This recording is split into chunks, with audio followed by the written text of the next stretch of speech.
Hello everybody, my name is Rachel and welcome to my channel Colonati. Today I'm going to do another one of the Booktube SFF Award Babbles topics, and this week's topic is auto by SFF authors, which I did not expect to have so many choices for. I've actually had to narrow my list down somewhat using additional criteria, so I have 6 authors to talk about. I don't know if there's an agreed upon definition for what an auto by author is, but I tend to think of that as an author that I will buy, usually pre-order, anything that they publish, regardless of what it actually is, genre-wise, what the topic is, things like that.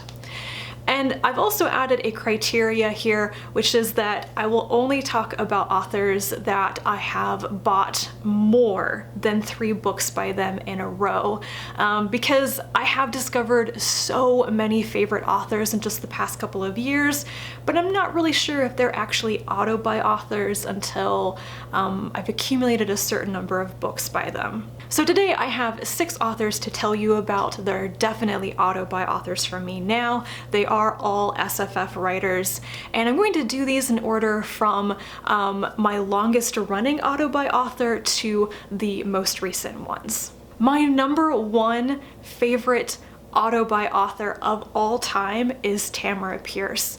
I have been buying her books, begging for them as Christmas and birthday gifts, and then buying them on my own and pre-ordering them when I had my first credit card for a majority of my lifetime now. She is truly one of the few authors that I have just bought almost all of her books sight unseen. I don't even need to know what series they're in or what world they're in. I know what I'm going to get with a Tamara Pierce novel. I know that I'm going to enjoy them. I started reading Tamara Pierce in 2002. I had never actually come across her myself. I was 12 years old and my mother went to a professional librarian conference where Pierce was a guest of honor. And she picked up the first 2 books in the Immortals Quartet for me and got them signed by Tamara Pierce. And I devoured them, and the rest is history.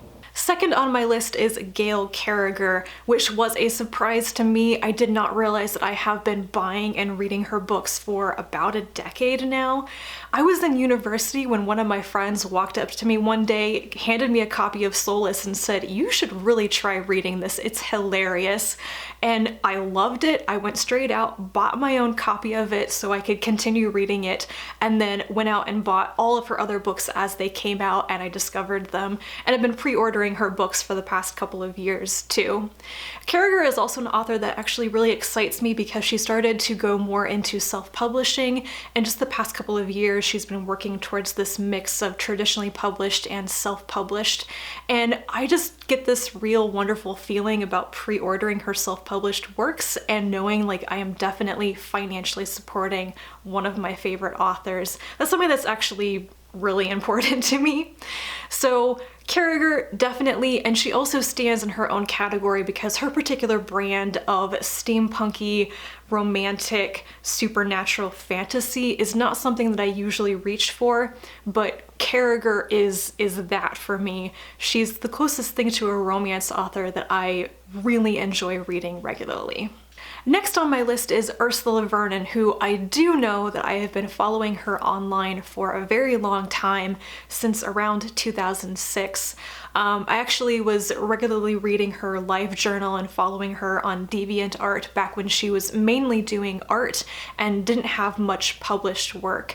I have to admit that I don't actually buy every single thing that Vernon publishes, and that's because she writes for very different age groups.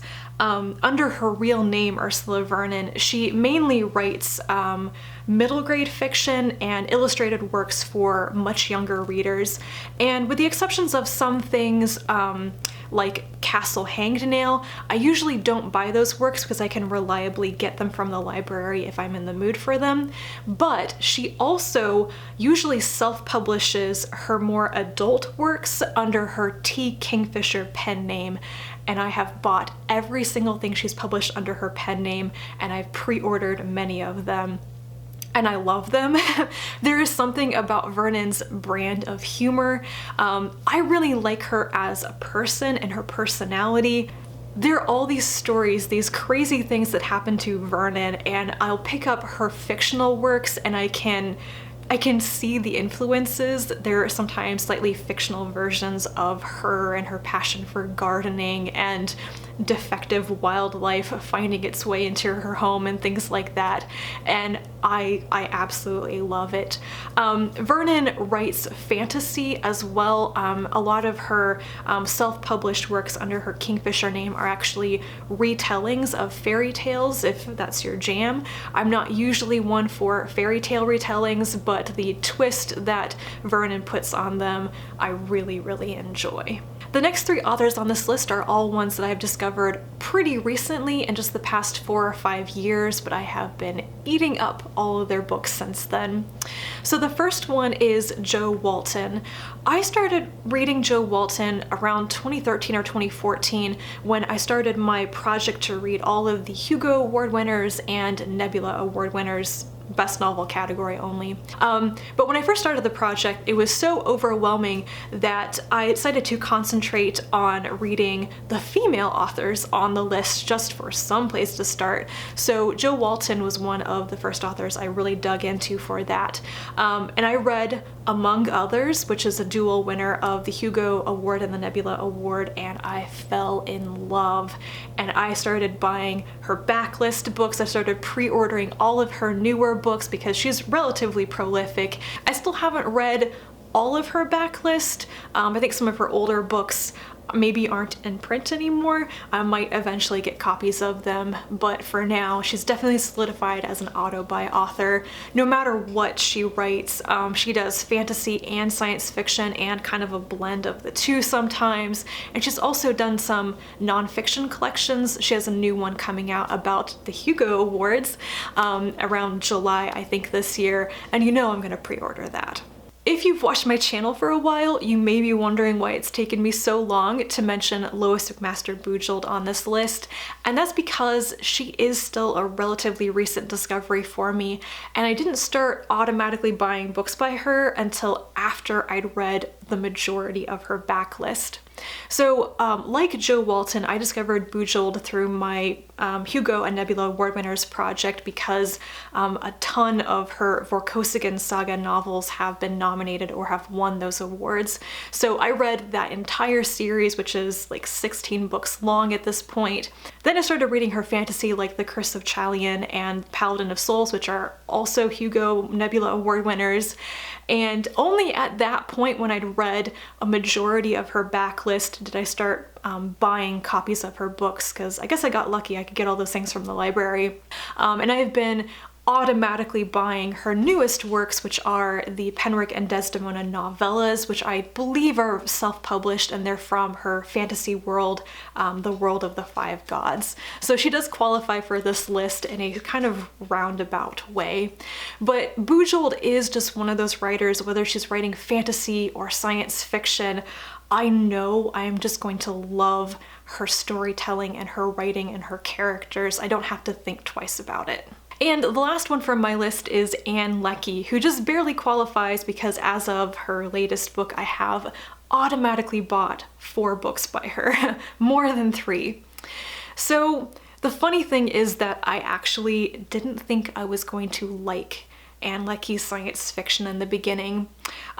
She is another one that I discovered through the Hugo Awards. I started following the nominations and voting process for the Hugo Awards at the end of 2013 or the beginning of 2014, and I was trying to read all of the nominees before the winners were announced the year that Ancillary Justice was up for the award, and then it went on to win, and I think that was 2014. And I kept putting off reading Ancillary Justice. I think it was one of the last nominees that year that I tried to read, because at the time I didn't think I liked military science fiction, and that is what it sounded like to me. Then I actually started reading the book, and it was one of those intense reading binges where I basically didn't do anything else until I finished reading the book. And then I immediately bought my own copy and pre-ordered the next book. That is pretty much me and Ann Leckie's science fiction. So definitely she's going to be one of my automatic buys for the foreseeable future. I do love her science fiction very much, but I believe her next book is going to be fantasy in a completely different world that I've read a couple of short stories in. I'm sure I'm going to really enjoy it, but I know I'll be very happy whenever she decides to come back to science fiction. Let me know if any of these authors are also on your auto-buy list. I will make sure to link the Goodreads group for the Booktube SFF Awards and the thread for this particular topic in the description down below if you want to go investigate further. Thank you very much for watching and listening to me gush today, and I'll be back to talk to you again soon, and until then, bye.